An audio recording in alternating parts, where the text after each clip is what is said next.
Hi, everyone. I'm Jamie Vaughn with the podcast How She Got There. Now, today we are here with a very special guest, Nia Sanders, who is a Google software engineer, and she's going to tell us how she got there at such a young age. Hi, Nia. How are you? Hi, I'm doing great, Jamie. How are you? I'm doing great. Now, I want to hear your origin story. Where are you from? What did you want to be when you were growing up? hmm so I'm originally from Chattanooga, Tennessee. And when I was growing up, I had no idea what I wanted to be. I think for a while I said I wanted to be a vet, but quickly realized I didn't want to do anything that had to do with medicine. And going through school, I was really drawn to many subjects, but was particularly good at science, math, the heady sort of critical thinking classes. So as I was going through middle and high school, I started to get nudged towards computer science, which is how I ended up in my current role. Yeah. So, full disclosure, everyone, I've watched Nia grow up on social media, and I always thought she was going to be a ballerina in New York because she's absolutely an amazing dancer. But hearing your story before, I knew that there was a class in high school that kind of changed all of that for you. What was that, and how did that help you make that decision to go into a tech field? So the class that I ended up taking was AP Computer Science, so advanced placement, for any of those who aren't familiar. And so at the time, it was a newer course in my school. I think it had been running for a couple of years maybe. And the teacher was reaching out to students who were in the honors or advanced placement math classes to just see if they were interested. I'm not remembering how many students were in the class, but it was fairly small. And it was just, introductory computer science course. We started with Java and started working with, simple algorithms, basic games. And it was just an environment to get to explore and experiment. There was no pressure. Aside from the advanced placement test, which was later in the semester, those were always Yeah. a little pressure there. But for context, I also went to an all-girls school, and I think that environment was really important. Having gone there middle and high school, there wasn't the kind of sense of competition that peers at other co-ed schools may have spoken about. And everyone was very supportive of one another, and it was a really empowering environment to speak up, try new things, and just really get to play and get to have this kind of low stakes experimentation with this new skill in this new area. And that led you to where? Brown University. Yes. Yes, that led me to Brown. And so, at the time, my mom was also working at the engineering department at the University of Tennessee, Chattanooga. And so she was also a huge part in encouraging me to stick it out with computer science after taking this course, because she was finding students and told me at the time that they reminded her of me. So definitely had some nudging from her and, decided to go to Brown for undergrad. And in considering my major and in considering the school that I wanted to go to, I knew, as you mentioned, that I still wanted to pursue dance to some extent. It wouldn't be my full-time career, at least not immediately. And I wanted to have some flexibility in what I was doing while allowing myself to continue pursuing that passion. So looking at the different schools at the time, I was more drawn to places where I'd be able to do both, do computer science and also do performance and pursue that. So Brown came up, and since they have the open curriculum, which means that there are no general ed requirements outside of your majors, that stood up as my top choice because I knew that it would allow me to, go really deep into the computer science and the technical skills while also continuing to be a performer and exploring whatever else struck my interest at the time. I did also apply to NYU to try to do dance as well, and they have a much more intensive performance program. So when the decision time came, I realized, it would have been great to go to that environment as well and to pursue dance that intensively. But I would have been spread so thin trying to do computer science at the same time. So Brown gave me the perfect balance of both. Yeah. So from Brown, you ended up at an internship at Google. And what was that experience like, going through the process of even getting the internship to actually being there? Mm-hmm.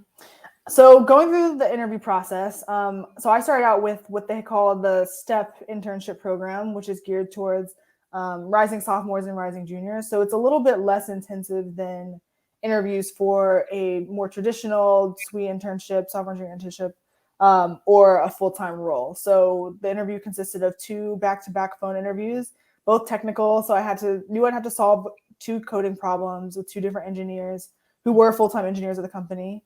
So the preparation for that looks like, studying all of my data structures and algorithms, going through the courses that I had taken at the time. And with that program, the understanding is also that you haven't had much computer science experience. So it wouldn't be anything crazy puzzles or anything so, technically intense that, a rising sophomore or junior couldn't solve. So I went in, of course, very nervous, but actually the interview went pretty smoothly just from like the basics that I had learned. Um, and so, after that, I waited a couple weeks and heard back from the recruiter and landed the role. And so I remembering being home over Thanksgiving break and getting that call and being really excited about the next step. And having some nerves, it'd be the first summer that I'd be working full time over the whole summer in a corporate role. But I was excited to go be in California for 3 months. I was in their Sunnyvale, Silicon Valley based offices. And, just getting to try on what is it like to be a software engineer. Knowing now, the projects are scoped down to something that can be completed by an intern in 3 months. So I would later find out that I would be solving, much larger problems and have a lot more on my plate. But at the time, it felt like a full-time role. I was there from about 9 to 5, had a project partner at the time, so I was getting to work directly with another intern and had my intern host, so was working directly with full-time engineers. And it just gave me the opportunity to see, as I said before, I didn't know what I wanted to be when I grew up. So this was an opportunity to try this one on and say, okay, this is an option. Is this something that I could see myself doing and get to immerse myself in that environment? Yeah. So this internship wasn't like going and getting mail and going and getting coffee. No, it was definitely not going to get mail and coffee. I was tasked with an actual feature. So at the time I was working on Google Plus for Android. So working on Android development. I was also working in Java, I believe. And, I came in and they gave me my task, my project area. And the way they frame the internship, there is guidance around the different milestones and what they expect you to achieve, because they want you to feel like there's a clear path to accomplishment and not overwhelm you with too many unknowns that you could reasonably handle within the 3-month period. So there were some things that were already fleshed out for me, but I got to write design documentation, which just details how the feature is going to be implemented, any major decisions that are made on the technical side. And most of my day was spent either writing code or talking about code. So I was not fetching anyone's coffee, not making copies. I was really responsible with my intern partner at the time for this new feature, and it culminated at the end of the program with a presentation to the entire team. So the great experience too was that while I was working mostly with my intern partner and my 2 designated intern hosts, I got to interact with the rest of the team as well. So I was very much a part of the team at the time, which I think was really valuable. Yeah, that's amazing. So did that lead to a job offer, or did you have to go through the whole process again after you graduated? So the great thing is that it leads to a job offer in a way. Of course, you have to express your interest and say, I want to reapply for the internship the next summer, or convert to full-time when it's time to do that. And the wonderful thing about the way the intern pipeline works is that in most cases, they do say in some cases, if they need additional data on your application, then they may ask you to interview again. But in most cases, and in my case, I didn't have to re-interview because they have a whole summer's worth of my code and my documentation and presentations. And they also have direct host feedback. So it feels like an extension of the interview process in a way, because you're getting this experience over the summer, but it's likely that you're wanting to apply to this company full time when graduation is coming. So the extension of the interview is that you're getting to let them see what you're like in the work environment, also as you're seeing for yourself what you're like in the work environment.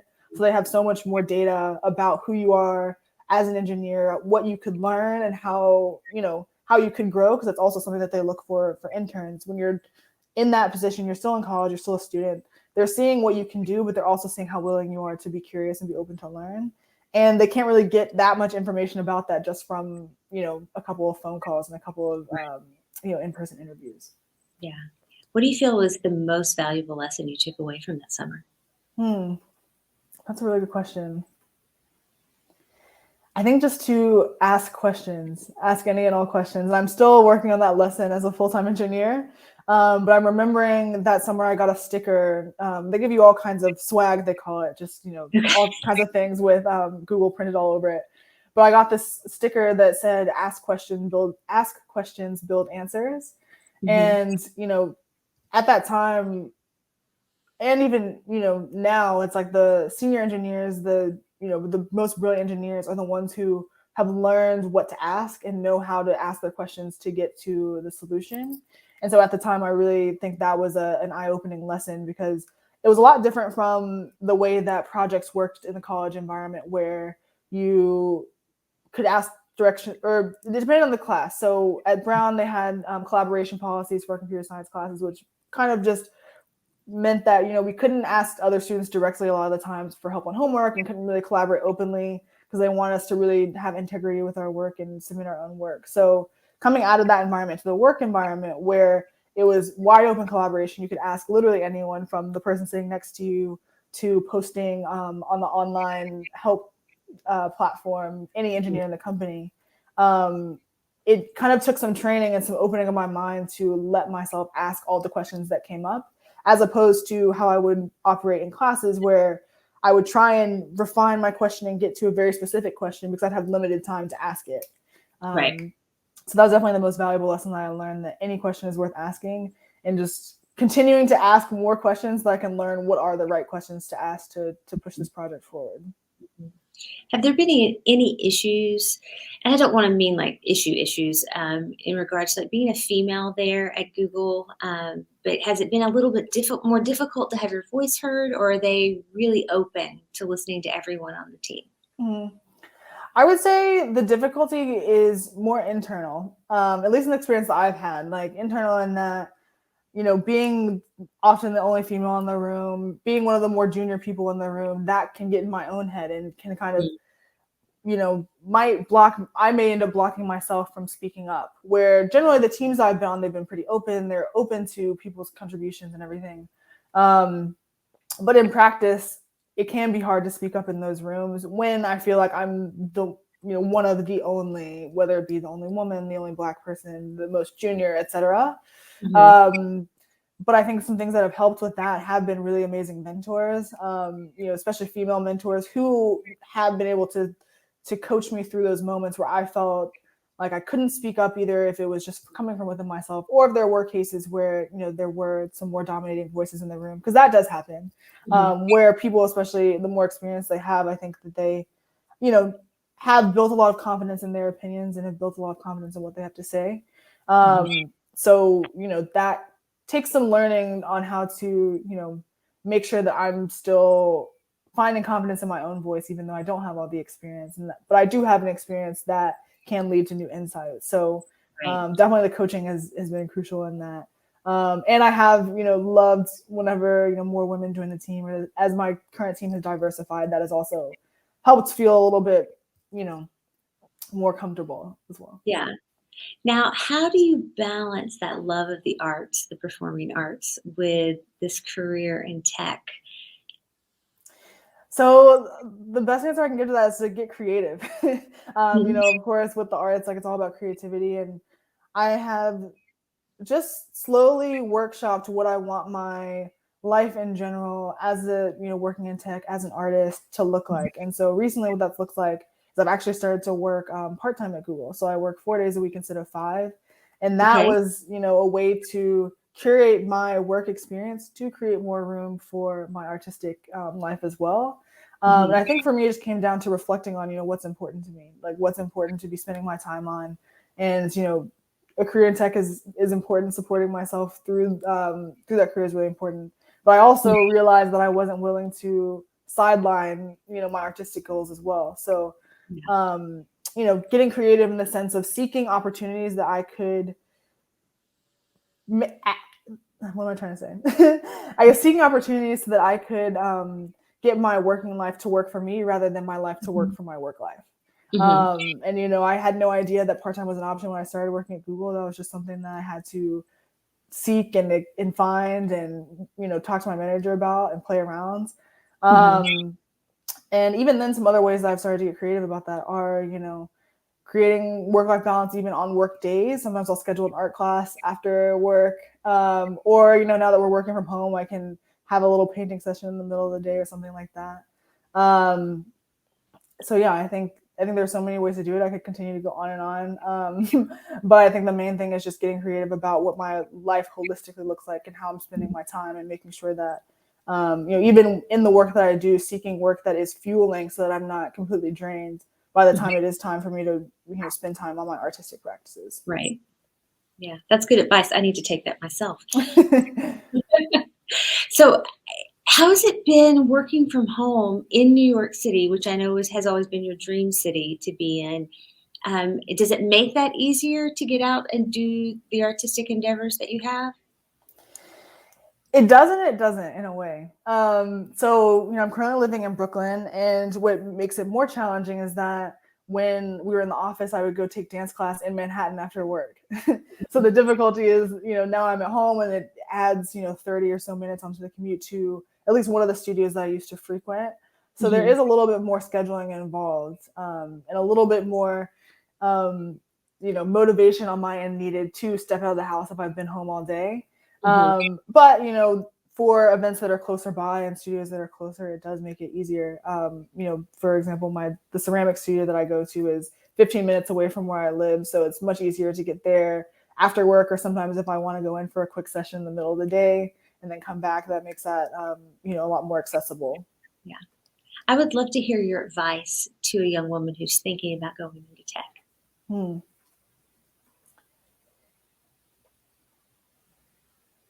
I have so many different pieces of advice that are floating in my head. I'm trying to pick one. I would say just be open and trust yourself. Mhm, Be open to the wide range of possibilities in tech. There are so many different things you could work on, and the opportunities are only going to continue growing, especially now that we're in this what feels like a very virtual first environment. We're going to be in this situation for a while. Everything is online, so continue to be open and just be open to explore what you're currently interested in. If you think it's technical, if it's even not technical, there's probably a space where your interests can combine. So just being open to see what comes your way, and being open to experiment as you try things out and think maybe you thought something would work for you and it doesn't. So being open to make those changes, and using the trust for yourself to trust that you are able to experiment, that you can try things out, and that there really isn't any such thing as like a failure. If you take a class, for example, and you fail it or almost fail it. I had one class that I was so excited about that I ended up not doing so well in. But that's okay, because it's such a more rounded field than I think we think of. Like once you get out of the school environment where it is about making A's and doing extremely well and whatnot, um, when you start to go into the workforce, it can be a little bit more holistic in thinking about, what are your strengths and finding opportunities that play into that.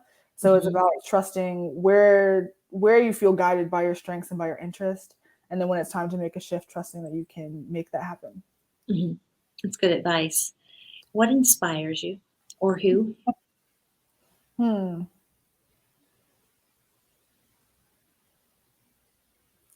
I think what inspires me I find myself most inspired in conversation. So, Mhm, connecting with, other amazing women who are in tech or thinking about tech, other people in general, and having conversations to hear, what questions we bring to the different solutions around. And I think I've been seeking more conversations where I feel fueled in that inspiration. So I'm really inspired thinking about like education and mental health and mentoring and things like that. mhm. So I think, yeah, like I think I learn the most when I'm able to go back and forth with other people. So those, or at least conversations where I seek inspiration. Yeah.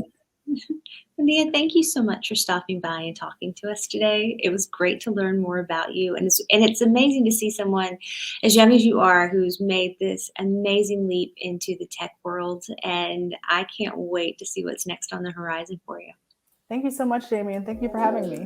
Absolutely. Just